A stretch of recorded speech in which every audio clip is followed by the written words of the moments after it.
Om Namo Bhagavate Vasudevaya, Om Namo Bhagavate Vasudevaya, Om Namo Bhagavate Vasudevaya. So we are continuing with our examination of the second chapter of the Bhagavad Gita. And we are entering into Krishna's response to Arjuna's breakdown at a crucial moment. At least Arjuna had the good sense to realize, I don't know what to do. I mean, he said, this is what I don't want to fight. That's kind of my decision. But ultimately, he was so despondent, he admitted that. But quite frankly, I just don't know what to do. And that's when one of the verses studying for this week, that's when he said, I'm a soul surrender to you. I'm your student. Sishyas tvam prapanam. Sishyas te ham prapanam. Sadhimam. That I'm your student and you're my teacher. And Prabhupada explains that if there's going to be any substantial growth on the spiritual path beyond a very fundamental level, this step is necessary. What Arjuna did. Because after all, remember that Arjuna is kind of playing a part, right? So that Krishna can instruct, not really Arjuna, so he can instruct us. So he's telling us then that you don't make substantial spiritual progress until you make a similar declaration. I remember there was one devotee who used to live here in Sharanagati. His name was Jamuna Jivana. He lives in India now. But anyway, when he was brand new, he came up to Sharanagati. And so we just started talking general philosophy. And he said, don't worry. I've already been broken down. I've already been on my knees. I've already been praying to God from that position. So I'm ready. So Arjuna had to come to that point as well, that whatever you say, just teach me, let me know. So once we understand our limitations, that seems like a logical next step, unless we are so cynical, as many people are, that they say, nobody knows God. Right? Which means, that means you know God because you're saying that nobody knows him. How can you make an absolute statement like that? But still, people are very cynical and say, nobody knows God. So what's the point? Then if nobody knows God, then what's the point of guru? I've seen one guru pops up in my YouTube page now and then. I won't say his name, but, and so he's speaking, he seems like a gentleman. But what's he instructing his students?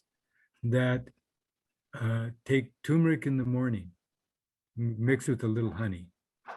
Okay, that's fine. That's good advice. But is that guru's business? Is that what a guru can do? Can give you some good health tips? So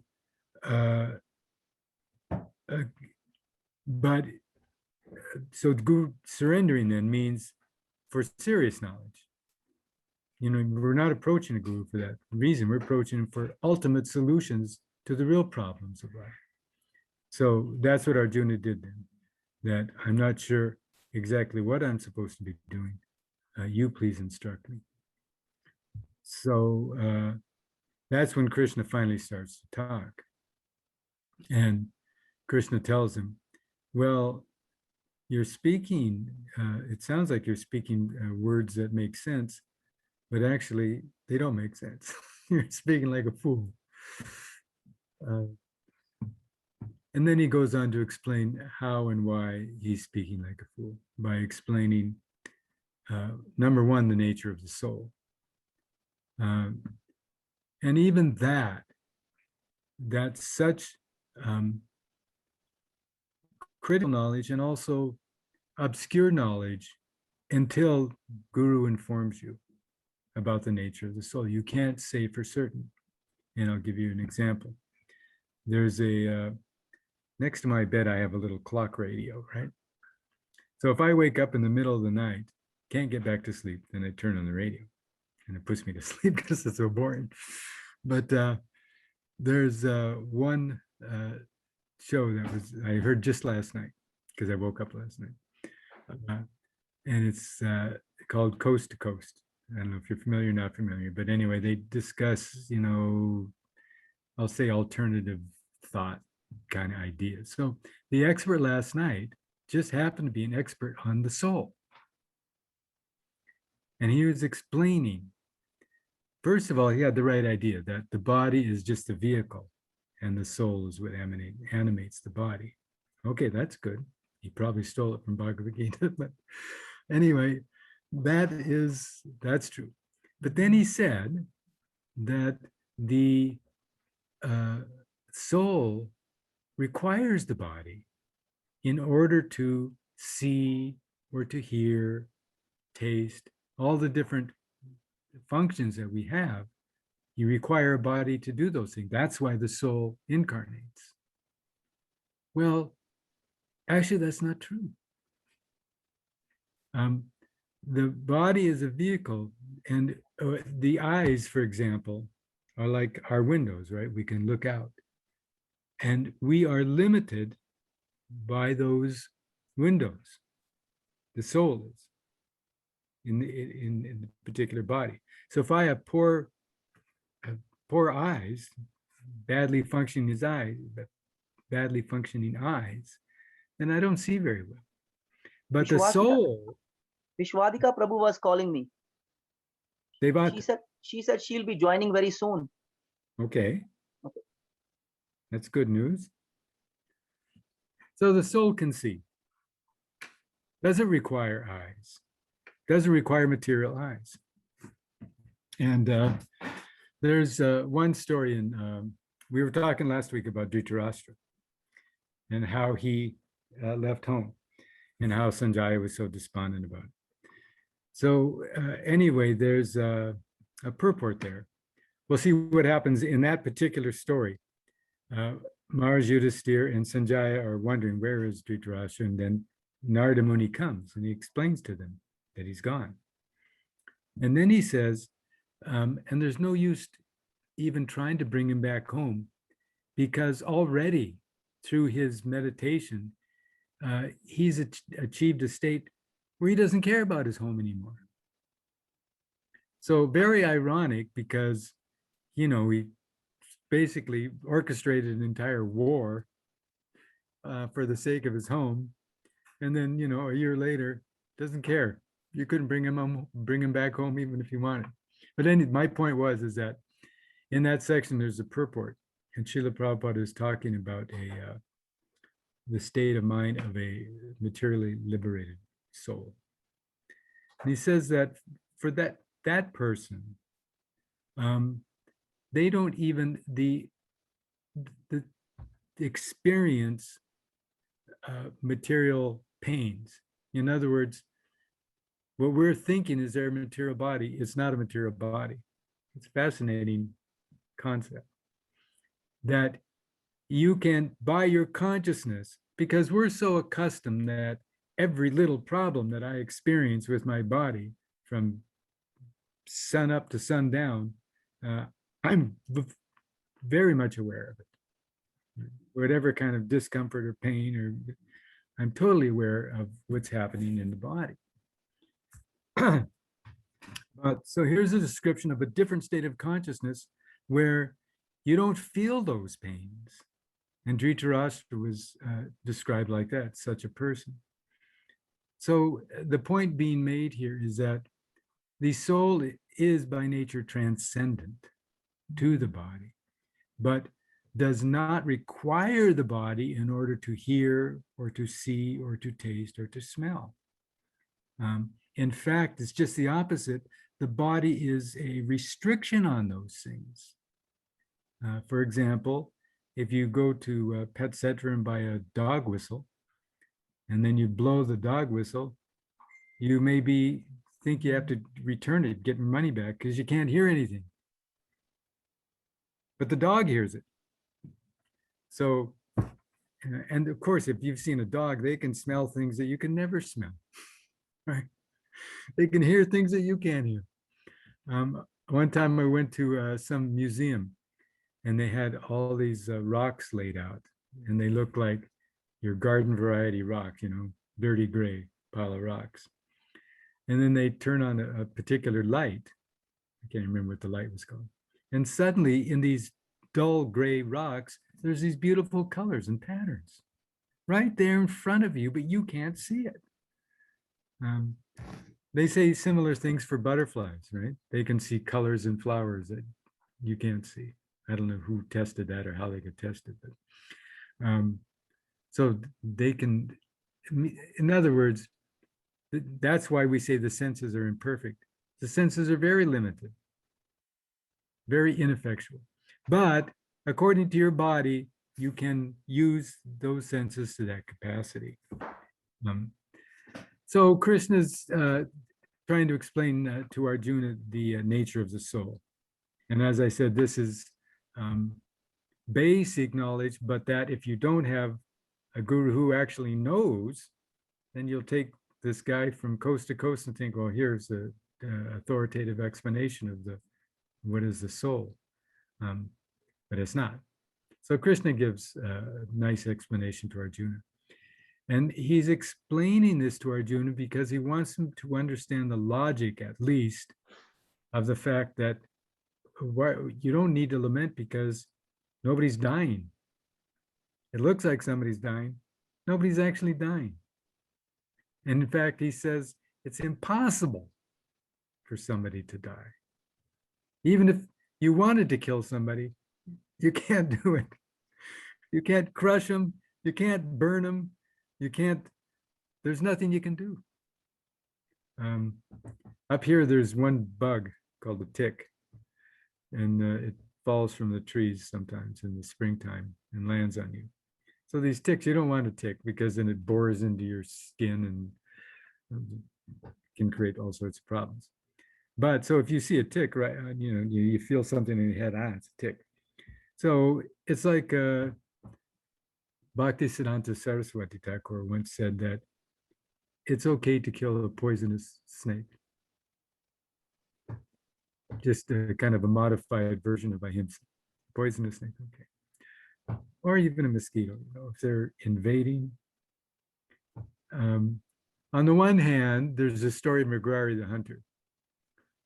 And he is praised because he would be very careful where he walked because he did not want to step on an ant, did not want to kill an ant.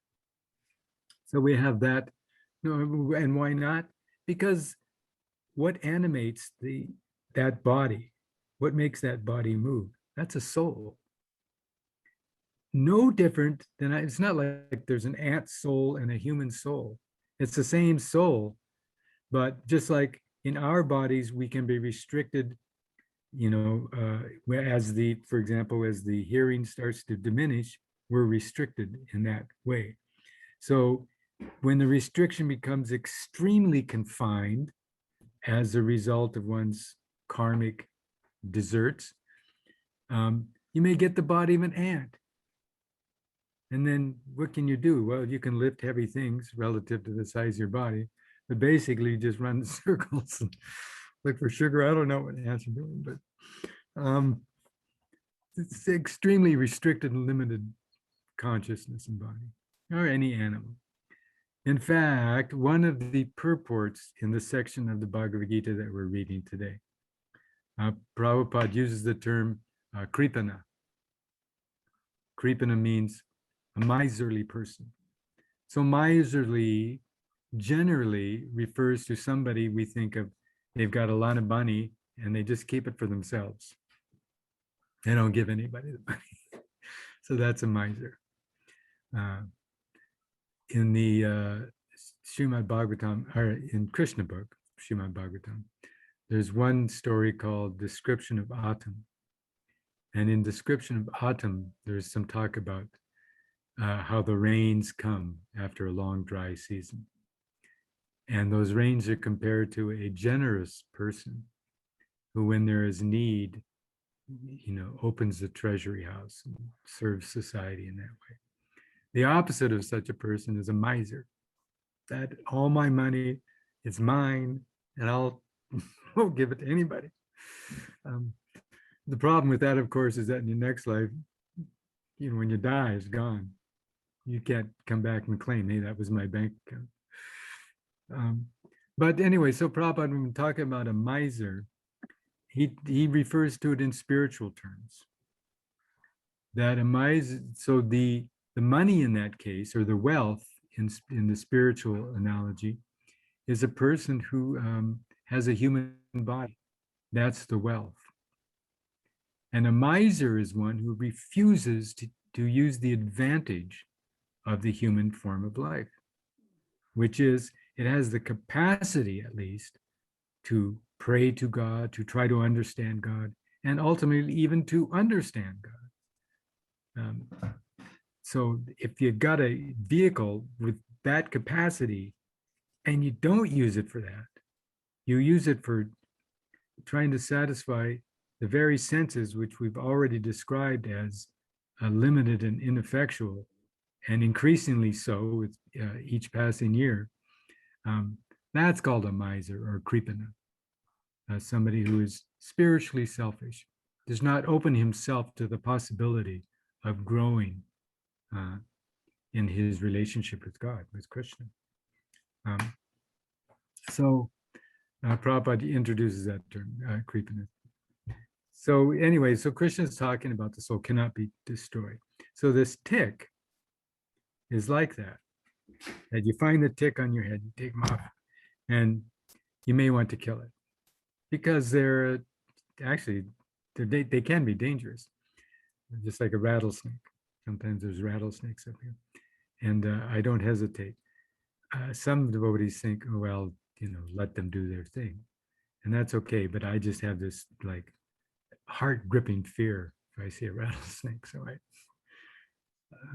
take the liberty of Bhaktisiddhanta's instruction. It's okay to kill a poisonous creature. But so, yeah, we were talking about even the ant is very restricted, but it is a soul. So there would be some hesitancy, even a tick or rattlesnake, it's on one level, it's true. That's my brother. He's got a very unfortunate body, but how did he get it? How did he get that unfortunate body? It's not like Krishna is punishing. It means he earned it. His behavior was so despicable him, that he got that kind of body, a useless body where you run around in circles for however long they last, a couple months, and that's it. Or you fall from a tree and land on people and bite them. What a pointless body to have. So if you try to take this tick, try to crush it, you can't. You can't kill this tick. So the soul is something like that, but even more so, because you really can't. As Hiranyakashipu, as powerful can be, could not kill his son. You think that, to kill another person is not that hard. I mean, at least they do it in the movies all the time. So, somehow with a sword, squish him between rocks, throw him from a cliff, burn him in fire. Somehow, in Prahlad's case, he couldn't, but that's because he was being protected by Krishna. But so that's how Krishna describes a soul. There's no way you can't annihilate the soul. Just like you can't kill Krishna. You can't come up with a plan to finish off Krishna. That's never going to happen, no matter what you do. Hiranyakashipu's idea was, I will kill Brahminical culture because Vishnu is offered the results of sacrifice. So thinking, well, he depends on sacrifice. I'll stop the sacrifice. Stopping the sacrifice means I'll kill the Brahmanas, I'll kill the cows. There will be nobody to worship God. And therefore Vishnu will die. Makes perfect sense. So you can't kill Krishna and you can't kill the soul. And Krishna says that again in this chapter we're studying it. Arjuna, never was there a time when I did not exist. Okay, Krishna, never was a time when he did not exist. Nor was there a time when you did not exist. You have always been and you always will be. That's never going to change. That's eternal reality. So what are you lamenting? Nobody here is dying. Nobody here is killing. So that's kind of how he's trying to explain to Arjuna. And then he uses the other example of one of the verses that we read that he said it's like changing your clothes or like getting new clothes. Then you get rid of your old clothes. This is one of the principles of not accumulating too much. That if you're going to buy a new, whatever it is, shirt, then you must throw away one old one. Otherwise, you end up with like a closet that's like jammed, literally jammed. I'm so attached. Of all the things that get attached to a piece of cloth, I'm so attached, I can't throw it away. So I just keep getting more and more and more and more. But a yogic approach to that is you can't get anything new unless you get rid of something old. That way you always have maximum, this number of whatevers. But that's how Krishna describes an analogy to help us try to understand what is a soul. Also in Krishna book, there's the wives of Kaliya serpent. Kaliya serpent was kicked to death by Krishna, almost to death. And at that point, his wives came out and said, began to pray to Krishna, that is there anything? And it's interesting, in the Bhagavatam, when you look at the Bhagavatam as a whole, you'll see that there's a few storylines, a few stories, but a lot of it is just prayers. These prayers being offered, these prayers being offered. And it's nice because it gives us some sense how to pray. I mean, we may have an intuitive sense how to pray to God. After all, he's in the heart. And we have an authentic relationship with him, no matter who we are. Nonetheless, the prayers in the Bhagavatam give us like a nice format. And it appears that Krishna likes to hear those kinds of prayers.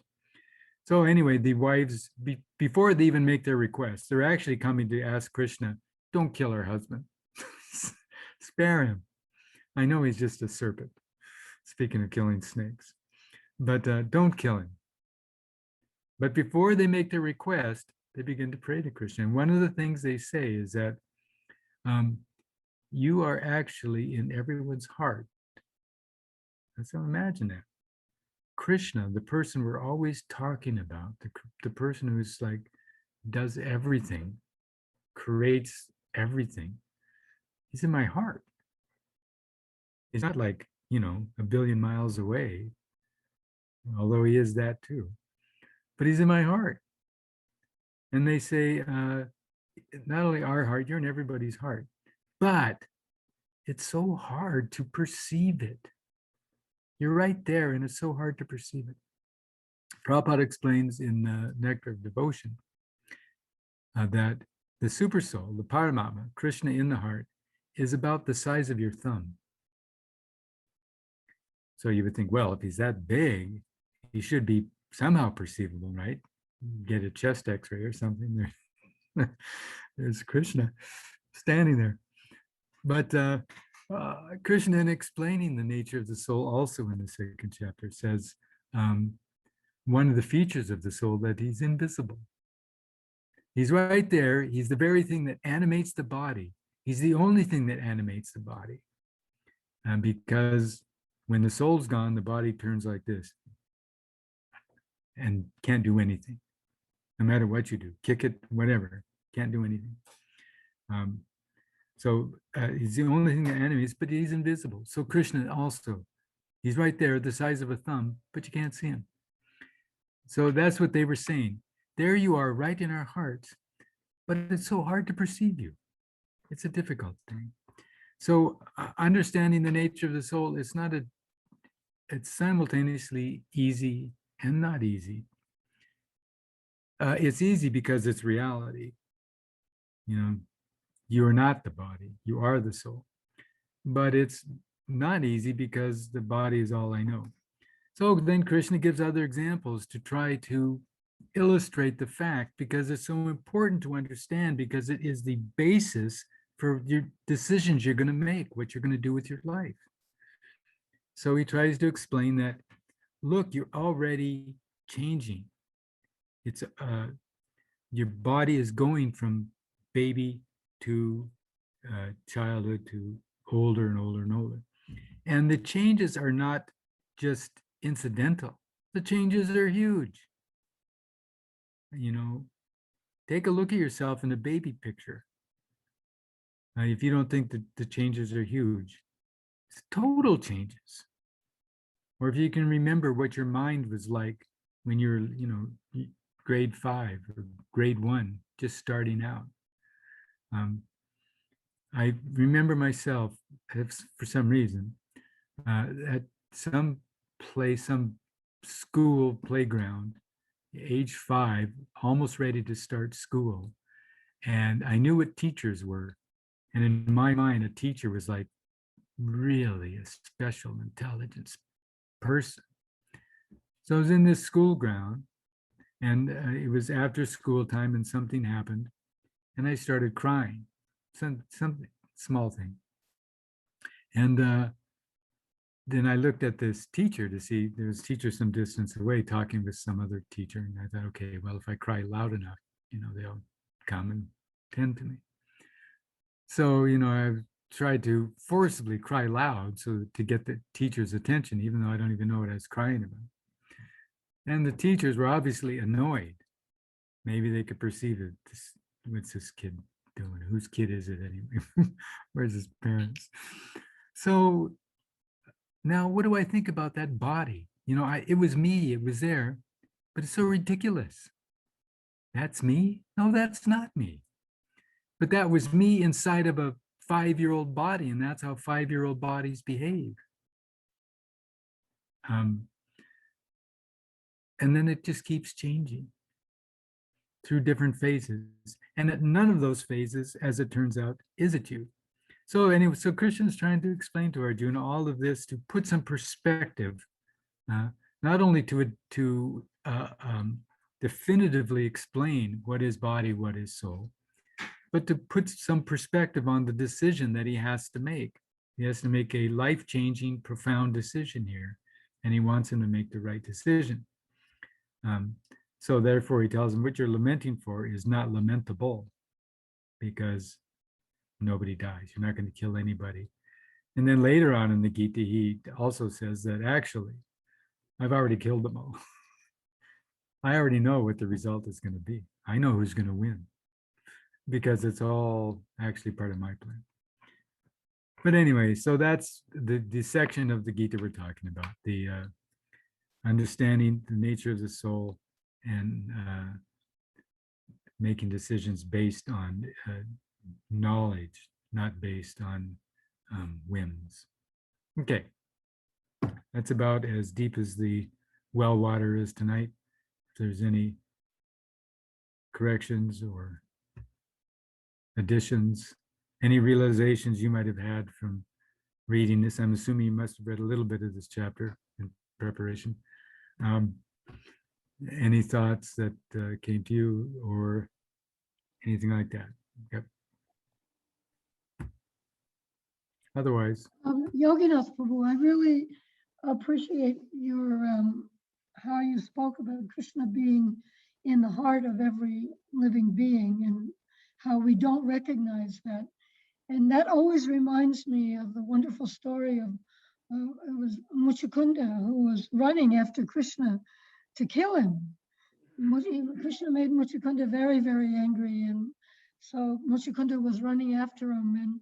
And in this pastime, Muchukunda was actually catching up with Krishna. And Krishna got worried. Oh my God, he's going to kill me. He's a big demon, So where to go? So then Krishna thought, oh, I'll just go into his heart. I'll enter his heart and I'll hide there.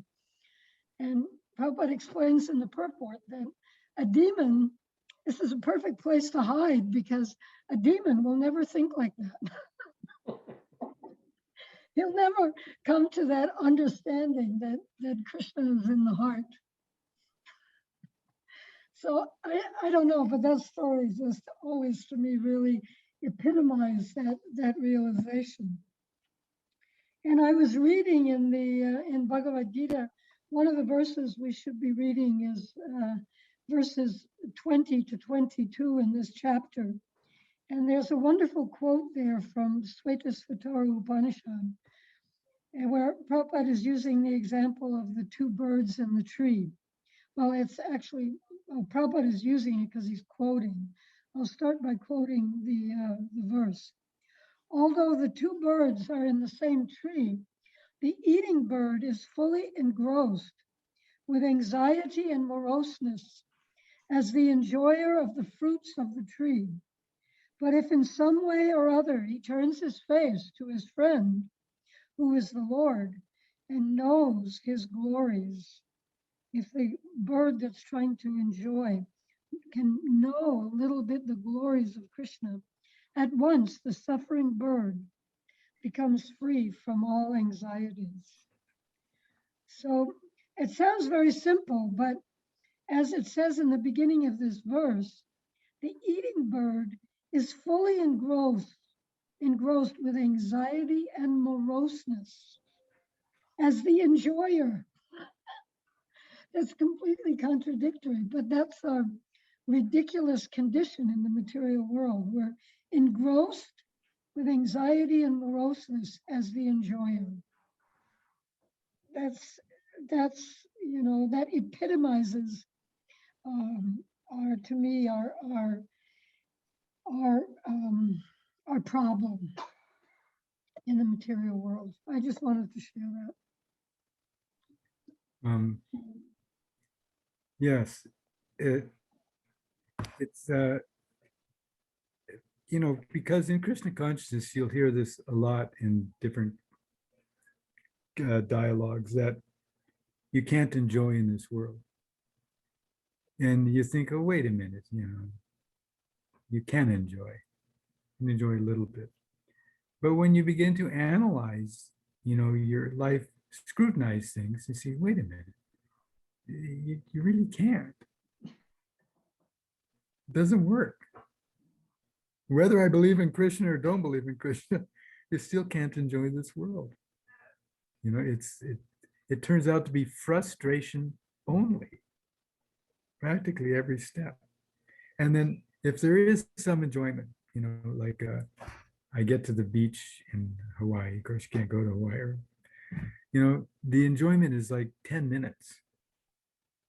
And the anxiety steps in, this, that. So much trouble. You get 10 minutes of relief and then back in the fire. So, it really is true. Believe in Krishna, don't believe in Krishna, you can't enjoy this world. That's a fact that you can directly perceive. So Krishna has a different plan, that you can enjoy this world, but it's in a different way, by kind of like transcending, by getting in touch with the actual source of joy. Krishna is that generous source of joy. And by getting in touch with that, and that's through chanting, basically. It starts with chanting. So yes, that's a good place to hide in the heart, because it's hard for us to know that he's there. Even though, I think everybody has like a constant dialogue going on with Krishna. So you kind of know that he's in your heart because you're always kind of talking to him informally. Yes. But at the other hand, to actually perceive him the way a yogi perceives him, a visual exchange, pretty darn hard. Anybody else? I know Raj has something. Very well, Prabhu. Another nice class, Prabhu. Thank you so much. Of Thank you. course, as enjoyment, every morning when I wash one apple for Krishna, I really enjoy that moment. It's that moment, and I really feel that I'm doing something from Krishna at least. Even though that apple, I know I'm gonna eat that, but that washing moment and that cutting moment, making a nice slice for him, is a very good enjoyment. When my kids learn a shloka from Bhagavad Gita, they are 7 and 11, but they know 4 shlokas by memory and a few other lines. I enjoy so much. I relish so much. You can't imagine how much I enjoy when I listen to them. Right, they exactly speak in Sanskrit. When I attend Bhagavatam class every morning, I see the deities. I enjoy very much. So certainly, enjoyment is Krishna. When we go out of the way, of course, try to have our own enjoyments, then the sufferings are there. We all know that because that cost also too much money. For that, you get great endeavors, great work, to get that. For example, Ferrari, I can enjoy a Ferrari, but how to get that Ferrari, you know? So things related to Krishna are certainly which pleases your inner soul. You can feel that, it's nothing to say. We all are here because somehow we are related to Krishna. We are trying to love him. So you feel that 100%. It's you feel he is in the heart. Actually, since this 2 years of Krishna consciousness, when you really feel he is in the heart, not only of your heart, of heart of everyone, of a dog, of a cat, of a drunkard in front of you, of a bad person in front of you, your conception of dealing with them changes. 2 years ago, I might be rude to a drunkard, honestly speaking. I might be like, what the heck, I don't want to talk to you. But right now, at least you try to explain them, and at least you try to be good with them. And then in the end, they can be a stupid, and you just back off, right? You don't want to stay there and be too much of good. There is a point when you say, okay, whatever, right? Just back off. But this feeling is very nice when you know Krishna is everywhere in the heart of everyone. It actually pleases you so much. And people around you, when they see you, that you are even comporting with the idiot in a nice manner, they kind of put you in the good books. Actually, they understand that he's on the right way. I'm not being an idiot with an idiot, at least. So yeah, it's beautiful. So talking of prayers, you were talking of prayers. Of course, I love Gajendra Moksha. Gajendra, when probably one of the beautiful prayers. I love it. How he remembered God after 1,000 years of fighting with the crocodile. It's amazing. I love your closet theory. When you buy a new one, throw the old one. I have to tell that to my wife. She's gonna kill me. I also love the story about being miser and but not right. I know a small story. There was a miser, big miser. He would count his pennies. One day he was on a boat, and they were going somewhere, and he was counting his money. Of course, they always try to count, and 5 pennies of his fell down in the river, and he jumped in the river for 5 pennies. But the problem is he don't know how to swim, and now he's trying, hey, save me, save me, save me. And there is a person on the boat. He's saying, give me your hand, give me your hand. But he's, save me, save me, save me. The person on the boat again, give me your hand, man, give me your hand. And he's, save me, save me, save me. The person on the boat is amazed. Why the heck he's not giving me his hand? I'm trying to get his hand. And the next person says, don't you know he's a miser? He has never given nothing to anybody in life. Tell him, take my hand. So the person says, take my hand. And the miser took the hand right away.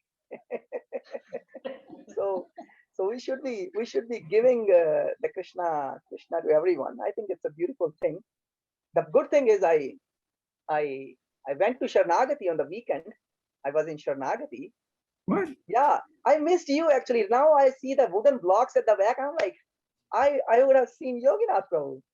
But I was in Sharanagati for the weekend, and I was being given some books. I loved it. I loved it how you guys live over there. I just loved it. I have no words to explain right now. It's Wait a very minute. short. You traveled from Alberta? I traveled from Red Deer, 11 hours of straight drive. I came to Sharanagati. I lived the night in Balakrishna Prabhu cottage, and I visited temple. I visited school. I visited Manudas Prabhu's house, and I saw around. Yeah, he even fed the cows. We should have went and stopped at Yogi's. That's my fault. Sorry. You know, Well, I no, right no, now I but am I'm repenting that moment why I was not there. You see, no, okay, but I'm just incredulous because I thought that they had like this travel block that Yeah, that's why we are not coming. we thought yeah, that you weren't the thing allowed. is, I'm trying to buy something there too. I was in intention to buy the Manudas Prabhu place maybe, so Okay. it doesn't become a recreation, so they can't stop you. Oh, so did they even stop you to ask? Nobody stopped me. But just in case, it would have been considered an essential travel Yes, because he's looking at a house. Okay, and then we were following all the protocols and the distance and mask and whatnot. okay, whatever. Yeah, Sorry. but but the thing is, distribute Krishna is beautiful. I was telling you, I was being loaded up with some books when I came from there. So today was actually I gave Bhagavad Gita to a few East Indians in past, but today was my first book that I gave to a white guy, and I was so happy you can't imagine. Today I gave Science of Self-Realization. I just tried. I said, hey, you want to read? And he said, yeah, why not? I want to read. So I gave it to him, and it was so beautiful. I Good. felt so happy inside for 10 minutes. At least 10 minutes, I was thinking, wow, I gave a book to someone to read, and that book is a Krishna book. Maybe he can change his life. So we should try to give Krishna to others in order to be happy. This is what I learned from today. Thank you for your class. Next time I'm Sharanagati, I'm gonna hit you and have your blessings. Yeah, I'll give you some prasadam. Yeah, so I had a beautiful prasadam in Sharanagati. Thank you. Okay. Anybody else? There you go. There's so much going on in Sharanagati that Raj didn't have time to go and it's amazing. Here is this little community off the grid up in the mountains, but it's such a wonderful place that the weekend passed and Raj didn't get a chance. Today in class, I am seeing the logs at the back in the screen of Yoginath Prabhu. I'm like, oh my God, he's in Sharanagati, Krishna, and I didn't see him. I'm like, what to do? That's someone's fault for not bringing you. That's not You very were at the school. That's You were my at the fault. Nobody's fault. That's complete You my were fault. at the Nobody's fault. school right next door to Yoginath Prabhu. The Goshala is right there. Himsa No, Goshala. we fed the cows actually. We fed apples to the cows. It was beautiful. The bigger cow ate all the apples. The small ones were there. Sorry, it No, was no. my fault. No, it's my fault. That It's not yours. Damodar. Okay. We were So, any other questions? though? we were on a tight schedule. Like he drove 11 hours, so we had to go see the house and we had to go see that. So, but he has to come back. He has to come back. Yogi Prabhu, I have a question for you, or in general. I think you were referring to when you were reciting a story, and you were making a mention of devotee back in time who said, "I'm ready," and because I've been broken, and we all come to a point when we are broken, and then we get ready. Is that part of Krishna's plan? If necessary. Krishna's plan is to bring us back to Godhead. So whatever it takes. But oftentimes it does require some breaking because it's like the bandage, on the skin. You can take it off very slow, hair by hair, or you can just So whatever it takes. But oftentimes to kind of like put a crack in our faith in the material world. Krishna has to maybe do something dramatic to just shake us up a little bit.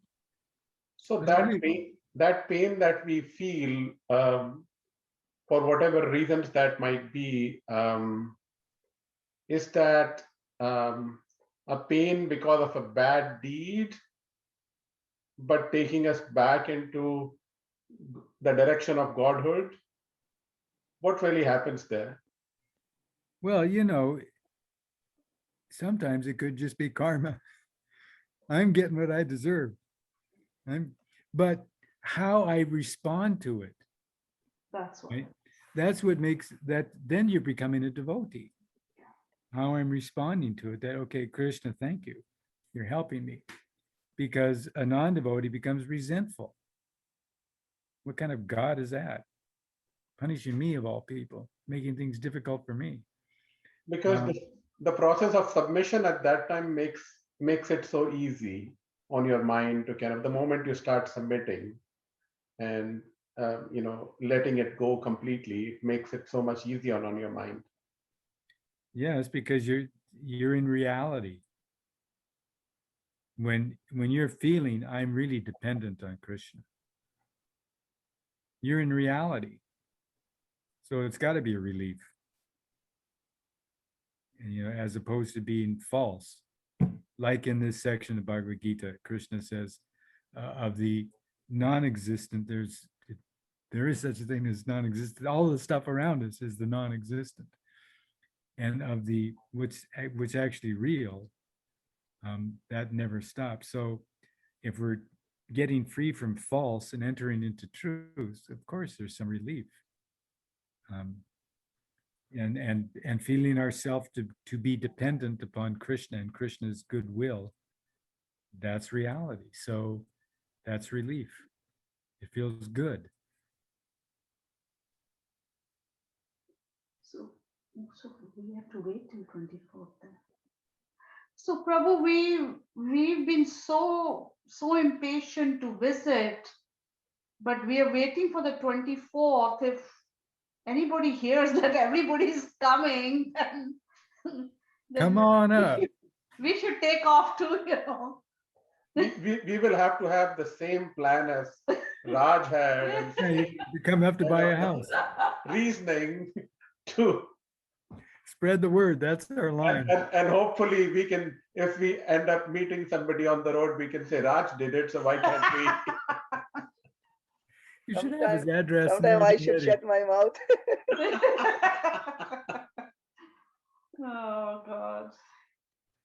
I think Corey is endorsing that because he's smiling, so he's. Oh God. No, Prabhu, I love your question, Anu Prabhu's Prabhu's. So yeah, I think it's beautiful. The first time when I went to ISKCON temple, when I was in really distress, it is 10 years ago back in Italy. I was, for some reason, I was in distress and I went to ISKCON temple. They gave me this bead bag from ISKCON Bergamo, Italy, and then I never chanted actually for 8 years or 9 years. I came to Canada, everything was going good. My life was just beautiful, amazing, no problems at all. But then again, 2 years ago, I was again distressed, and I started watching some YouTube videos to how is this distress again, right? And somehow I watched video of ISKCON, and this Prabhuji from Delhi is saying about chanting. And I said to my wife, I said, you know what? Next time we go to some temple, we take a chanting japa mala, right? And she said, you have one. I'm like, are you kidding me? How can I have a japa mala? She said, you had from 10 years from Italy. And this bead bag was lying in some closet somewhere. This is how merciful Krishna is. He was with me from last 10 years. Isn't that beautiful? Like, it's amazing. It seems unreal story. I had him from 10 years with me. I was not even looking at this bead bag. So Are you happy now that your wife doesn't throw things away? For bead bag, I'm so happy. But you don't throw it away until you get the new one. So she would No, have no, thrown but it we away are all anyway. happy. You know, Okay. before we end this conversation, I would just like to honor Pankajangari Prabhu, who is a very wonderful devotee who left his body here in Mayapur yesterday. Pankajangari Prabhu was pujari for here in Mayapur from the very beginning of Mayapur. He dedicated his whole life. Srila Prabhupada told him he should never leave the worship of the deity, and he didn't. The only time he left a little bit here and there was to preach about worshiping the deity. And in the past many years, Pankajangari Prabhu has been the pujari for Lord Narasinghadev here in Mayapur. And he passed away yesterday, which is very sad for all the devotees here, but we also very much rejoice that we know that Pankajangari Prabhu is with Krishna. I actually, shortly after I heard, I don't know, I'm just a conditioned soul, you know, but still I had this vision all of a sudden this just came into my mind. I had this vision of Lord Nrsingadev, Ugara Simha here in Mayapur, literally carrying Pankajangari's body from upstairs where he was living above the temple down and through the temple room. And then I found out actually that his last journey took place very shortly after he left his body, as is so often the custom here in India. So actually this was going on. He was being taken out through the temple room to the Ganga for his body to be burned on the Ganga. So we should offer our obeisances to Pankajangari Prabhu and be grateful for his association. Even though you may not have spent a minute with him, you actually, because you are devotees, you are and have been associating with Pankajangari Prabhu. Prabhupada said that we are all packed, when we are chanting Hare Krishna, we are all packed up tight together. He said this to the devotees when he first left the devotees, you know, at the very beginning of the movement, and they were feeling so much separation from him. And he told them, we are actually packed up tight together when we are chanting. So thank you for allowing me to say this. Thank you for glorifying Pankajangari Prabhu. Prabhu. I would like to say something in glorification of Pankajangari Prabhu. And I think there was two instances. I have two instances, and unfortunately, I'm not sure if it was him or his brother. The same. Because they It's were the twins. same. Yeah, same, yeah. But I know Pankajangari Prabhu was the main pujari of Nrsingadev. Narasimha also, yeah. So I went to him. I was in Mayapur. I was a new devotee, and somehow or other, I knew he was an important pujari. Or I went to him and I said, I want to give something to my spiritual master. I was not initiated yet, but I wanted to do something for him. While he was chanting japa, it was Radha Maharaj, His Holiness Radha Maharaj, was chanting japa intensely there in the temple room. I said, I want to give him something. And Pankajangari says, okay, so come to Nrsingadev in 5 minutes and I'll give you something. And he gave me Nrsingadev's garland. I was like, awesome. And I gave it to my Guru Maharaj while he was chanting japa, just as a little offering. But it was just so nice and so kind of him that he, he helped that way. He was always kind that way. And there's another story here is that when I was living in India, I was living in Vrindavan, in the area in Govardhan, and I heard that Pankajangari Prabhu and his brother Jananivas came with all the brahmacharis of Mayapur to do a parikram of Vrindavan and Vraj. So for those who are not so familiar with those terms, is Mayapur is the holy place of Lord Chaitanya, and Vrindavan is the holy place of Krishna. In one sense, the same thing, but different moods. So we do this parikram, which is we go around and we walk to all the different holy places and talk about the glories of the place. So I went and assisted some of Pankaj Janari's classes, and the only thing he would talk about was Mayapur. he was in Vrindavan, taking a tour of Vrindavan, but I guess he was so attached to Mayapur, he just kept glorifying Mayapur. So I guess his Vrindavan parikram was just being in separation from Mayapur. Holy place of Mayapur. This showed is it. That's all. Thank you, Damodar. That's wonderful.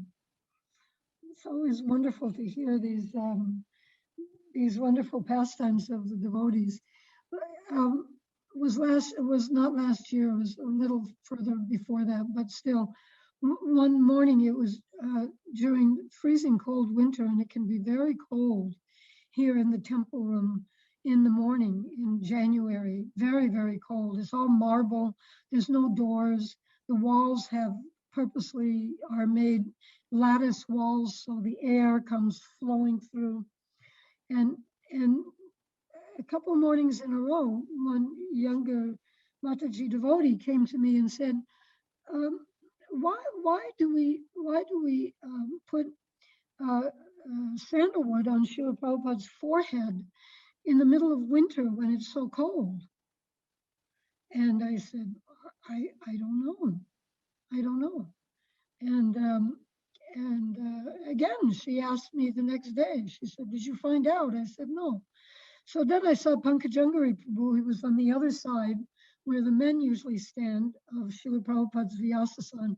So I made a beeline over there before Guru Puja started, and I just asked him, and his face lit up, and he said, that's because when Srila Prabhupada was with us, the same question came up, and Prabhupada, should we be offering? And Prabhupada said, whatever the devotees will want to offer with love, that's fine. I have no problem, I accept. So to this day, even when it's very, very cold, Srila Prabhupada is offered sandalwood pulp on his forehead. Hare Krishna. Hare Krishna. Thank you. You're Okay. welcome. Thank you, everybody, for your association. Thank you for nice story, pastimes, Vishwadika Prabhu and Damodar Prabhu. Very nice. Thank you. Thank you for bringing back his memory. Yes, very important. So, and I do apologize for the mix-up this morning. I don't know exactly what happened. I'll have to fight with Damodar Prabhu about what happened. I don't know. We'll have to work it out. We will. It won't happen next week. Damodar Hare is good. Krishna. Hari Bol. Okay. Very well. Thank you. Bye.